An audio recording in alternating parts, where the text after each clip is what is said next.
Secretary. Mr. Lamborn. Thank you, Mr. Chairman.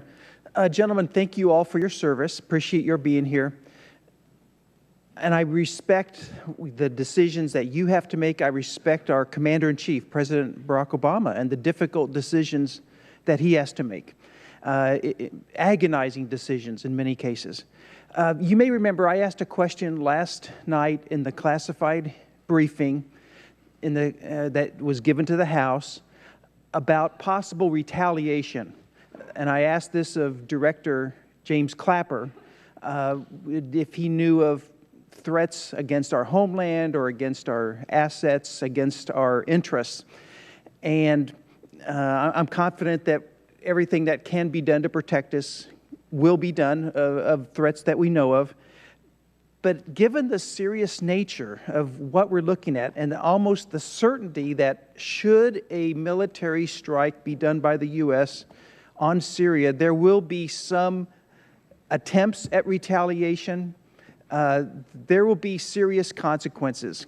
Given all that, I just have to express some doubts I have, and I'm happy to hear your response to this. But when I look at the pattern of leadership over the last few years, I just have some doubts.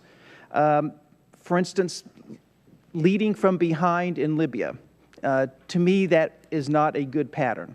The unresolved murders in Benghazi. You know, I'm very disturbed about that. I hear about that from my constituents to this day, almost on a constant basis. The massive defense budget cuts that we've had over the last 4.5 or so years. That causes me concern. Pressuring Israel to make concessions that could harm Israel's security. I have doubts about that. So when I put all those doubts together, and I know that we're going to have serious consequences, I'm very reluctant to vote yes on this upcoming resolution. And I have many constituents, a great majority, who feel the same way, and they've articulated this very same concern. Is there anything that you can say that would relieve my doubts or concerns that I've just expressed to you? Congressman, I'll respond initially, and I suspect my colleagues would want to say something. You've covered a number of dimensions of your concern, legitimate, and obviously that's why we're having these hearings. Let me start with Benghazi. This administration continues to follow through on the commitment the President of the United States made to find those responsible for what happened a year ago, and that's happening. DOD is working with FBI, CIA, other agencies in this.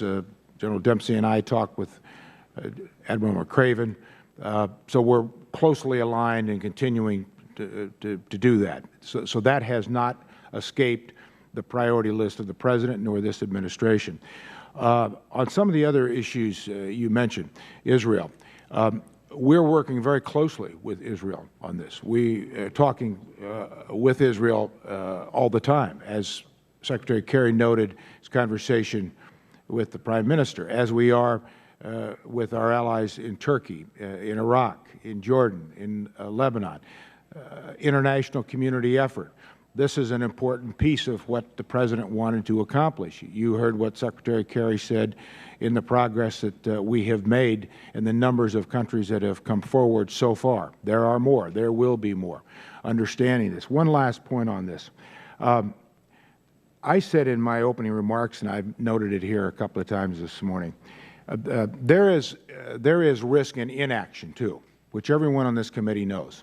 We could walk away. We understand the American public concern. I'm concerned. We're all concerned. But let's look at the other alternative here, is that we just let it go. Conversations about Iran here a few minutes ago. These other countries, Iran, North Korea, Syria, Hezbollah terrorist groups, are watching. They're observing. If there is no international response to this, if this allows to continue to play out with no response, do we think really that that makes things safer for our interests, our national security interests? Do we think this makes a more stable, secure world when we don't respond? Maybe so. I don't